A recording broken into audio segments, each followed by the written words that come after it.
샬롬 할렐루야. 요한일서 1장 5절이요. 우리가 그에게서 듣고 너에게 전하는 소식은 이것이니 곧 하나님은 빛이시라 그에겐 어둠이 조금도 없으시다는 것이니라. 아멘. 제목은 참선입니다. 참선. 하나님께로 영혼들을 이끌어야 할 중요한 사명을 가지고 있는 모든 분들은 마음에 반드시 참선을 이루어야 됩니다. 하나님을 감동시키며 성도들의 사랑을 받을 수 있는 참선을 이루면 하나님께서는 큰 사랑을 나타내 주시며 권능도 허락해 주시지요. 첫째, 참된 선의 마음은 진실입니다. 진실이라는 것은 거짓이 없는 사실, 마음이 거짓이 없고 순수하며 바름을 뜻하지요. 요한일서 1장 5절에 하나님은 빛이시라 그에게는 어두움이 조금도 없으시니라 했습니다. 하나님께 어둠이 조금도 없는 것처럼 진실은 거짓이 조금도 없는 것입니다. 하나님께서는 이처럼 진실한 사람을 선하다 하십니다. 진실한 사람은 자신의 마음에서 작은 어둠도 쉽게 발견할 수 있습니다. 반대로 진실치 못한 사람은 자신이 어둠에 젖어 있음으로써 자신을 올바로 보지 못합니다. 그래서 때로는 자신이 빛 가운데 사는 것으로 착각하는 경우도 있습니다. 하나님께서 원하시는 진실은 어둠이 없는 척 하는 것이 아니라 어둠이 전혀 없는 것, 바로 빛 자체가 되는 것이지요. 또한 선함이 마음에 온전히 배어 있어서 어느 때든지 어떤 상황이든지 선한 말과 행실이 나오는 것입니다.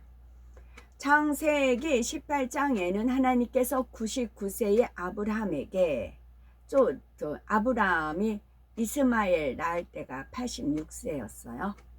86, 99라고 해서 떠올려 99세에 아브라함에게 아들을 낳게 될 것을 말씀하시는 장면이 나옵니다. 그러자 사라가 속으로 웃으며 내가 노쇠하였고 내 주인도 늙었으니 내가 어찌 낙이 있으리요 합니다. 아브라함의 아내 사레는 89세였기에 장막 안에서 이 말을 듣고 속으로 웃으며 혼자 말한 것입니다. 그런데 여호와께서 아브라함에게 이르시되 사라가 왜 웃으며 이르기를 내가 늙었거늘 어떻게 아들을 낳으리오 하느냐 말씀합니다. 그 순간 사라는 두려움으로 인해서 내가 웃지 아니하였나이다 하며 거짓말을 합니다. 이에 하나님께서는 아니라 네가 웃었느니라 말씀합니다.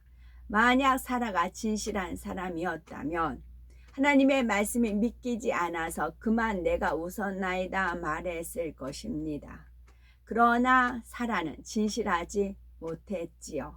진실한 사람은 자신을 발견할 수가 있으므로 얼마든지 발전할 가능성이 있습니다. 그러나 진실하지 못한 사람은 자신의 부족함과 잘못을 가리는데 급급하기 때문에 정작 변화될 수 있는 기회를 잡지 못합니다. 나는 얼마나 진실한 사람인지 돌아보시기 바라고 어떤 분들은 때때로 얼굴을 붉히고 언성을 높이고 나서 나도 예수님처럼 의분을 내었을 뿐이다 라고 말하곤 합니다. 이는 진실치 않은 것입니다.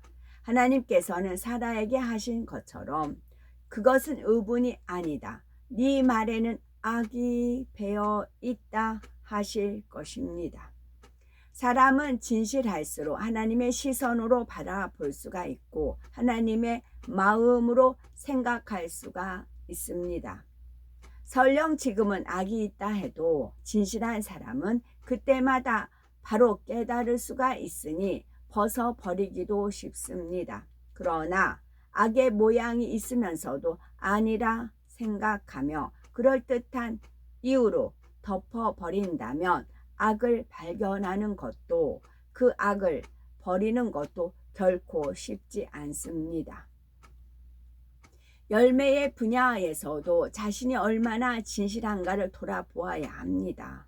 수치적으로 부응률이 높다면 실제로 맺힌 열매도 진실해야 할 것입니다.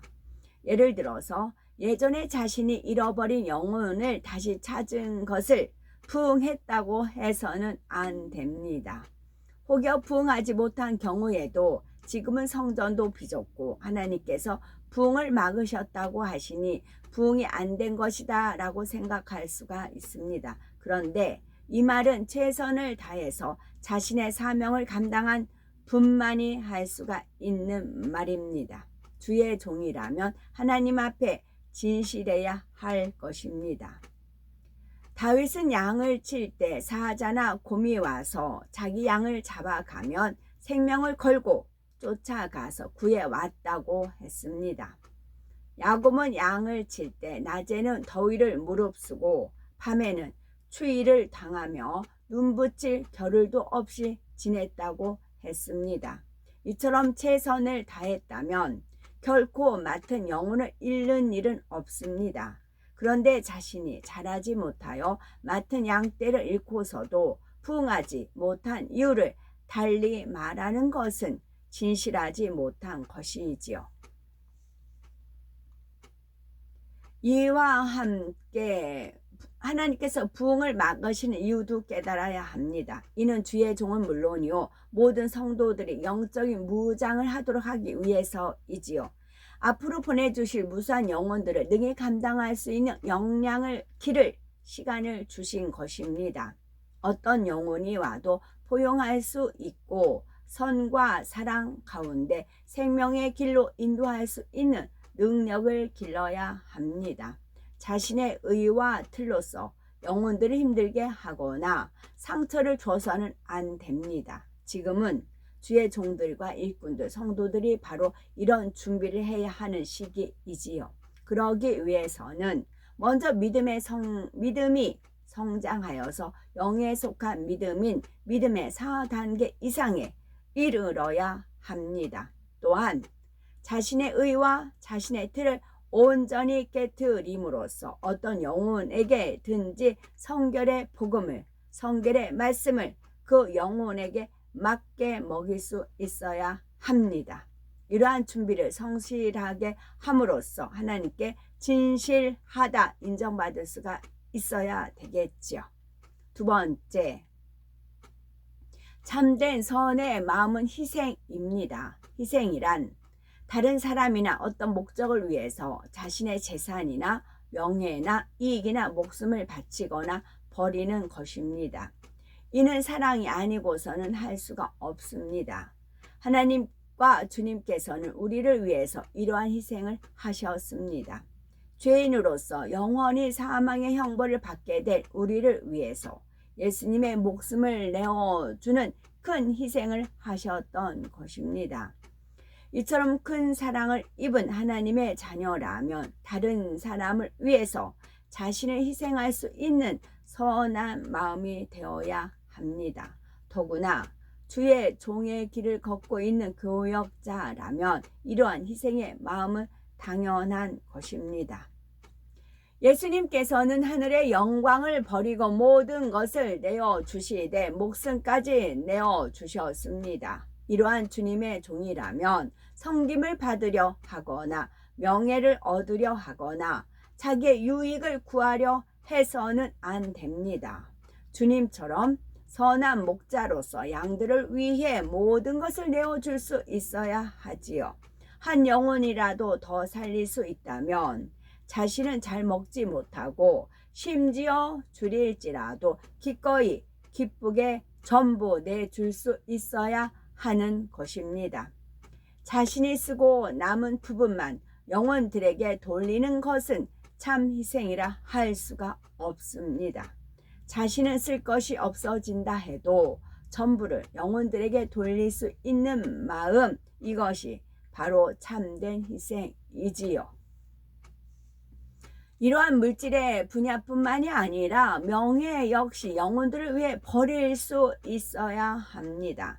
예수님께서는 근본 하나님의 본체이시지만 철저히 낮아지셨지요.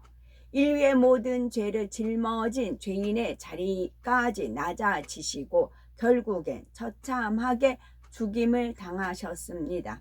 이러한 주님의 종이라면 영혼들을 위해 대신 낮아질 수도 무릎을 꿇을 수도 있어야 합니다. 주님의 마음과 행함을 담기 원해야 되는 거지요. 그래서 성도들이 죄를 짓고 사망의 길로 가는 것을 보면은 어떻게 하면 그 영혼을 살릴 수 있을까를 먼저 생각하며 하나님 앞에 자신을 낮추고 눈물로 철저히 간절히 회개 기도를 하고 목자로서 영혼을 더 잘 돌보지 못함을 회개하고 또한 범죄한 영혼의 죄를 대신 회개함으로써 하나님의 긍휼과 하나님의 자비를 구하는 것입니다. 한 영혼을 살릴 수만 있다면 하나님 앞에 무릎 꿇는 것이 뭐가 그리 어렵겠습니까? 우리는 대부분이 크든 작든 한 조직의 머리입니다. 교구장은 교구의 머리이겠고 지도교사는 선교회의 머리이지요. 이처럼 머리된 입장에서 우리가 담당한 영혼들을 위해서 얼마나 희생했는지 돌아보시기 바랍니다.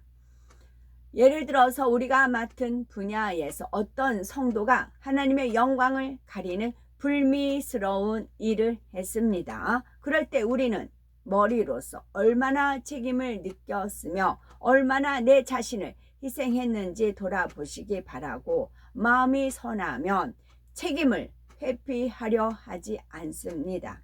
희생적인 마음, 선한 마음을 가진 사람은 머리로서 책임을 깊이 느끼며 그 일에 대한 책망도 달게 받습니다. 하나님께서는 이렇게 자신을 희생하는 주의 종을 참으로 선하게 여기십니다. 세 번째, 참된 선의 마음은 순종입니다. 하나님 앞에, 주님 앞에 오로지 예와 아멘만 할 수 있다면 참으로 선한 마음을 이룰 수가 있지요. 모든 상황 속에서 오로지 예, 아멘으로 순종할 수 있는 마음이 참으로 선한 마음입니다. 하나님께서 아브라함에게 독자 이삭을 번제로 드리라 명하셨을 때 아브라함은 그대로 순종했습니다. 아무런 의문도 품지 않고 오직 순종하였지요. 그의 마음이 참으로 선했기 때문입니다. 그렇다고 해서 약속의 시인 이삭을 포기한 것은 아니었습니다. 이삭을 통한 하나님의 약속은 변함없이 믿었고 온전히 순종도 하고자 하니 새로운 차원의 믿음이 주어졌습니다. 바로 부활의 믿음이 주어진 것이지요. 히브리서 11장 19절에 저가 곧 아브라함이 하나님이 능히 죽은 자 가운데서 다시 살리실 줄로 생각한지라 비유컨대 죽은 자 가운데서 도로 받은 것이니라 했습니다. 아브라함은 예수님의 죽으심과 부활을 보거나 들은 것도 아닙니다. 그런데 선한 마음으로 순종하고자 하니 온전한 부활의 믿음이 주어진 것이지요. 하나님께서는 오직 순종하는 사람을 선하게 보십니다. 순종은 하나님께서 명하시는 모든 것이 선임을 인정하는 행함이기 때문입니다. 순종은 하나님께서 명하시는 모든 것이 선임을 인정하는 행함이기 때문입니다. 내 자신의 생각과 내 자신의 이론에 맞지 않아도 오로지 예 아멘으로 순종하면 그 결과는 하나님께서 책임져 주십니다. 이렇게 하나님을 믿었기에 어떠한 것도 명하셔서 오직 순종을 하는 것이고요. 단 한 번도 불순종하고자 하지 않고 또 이유를 대지 않는 것입니다. 하나님께서는 이처럼 믿고 순종하는 진실한 선의 감동을 받으시고 항상 합력하여 선을 이루어 주시지요. 하나님께서 원하시는 뜻이라면 아무런 의문도 품지 않고 순순히 순종할 수 있는 마음, 바로 이런 마음이 참으로 선한 마음입니다. 하나님께서 원하시는 참된 선의 마음은 첫째는 진실, 둘째는 희생, 셋째는 순종입니다. 우리의 마음이 진실하고 늘 희생하며 예와 아멘으로 오직 순종만 한다면 능력을 받지 못할 리가 없습니다. 참된 선의 감동을 받으신 하나님께 능력뿐만 아니라 권능도 주시며 많은 사랑을 나타내 주시는 것입니다. 아멘.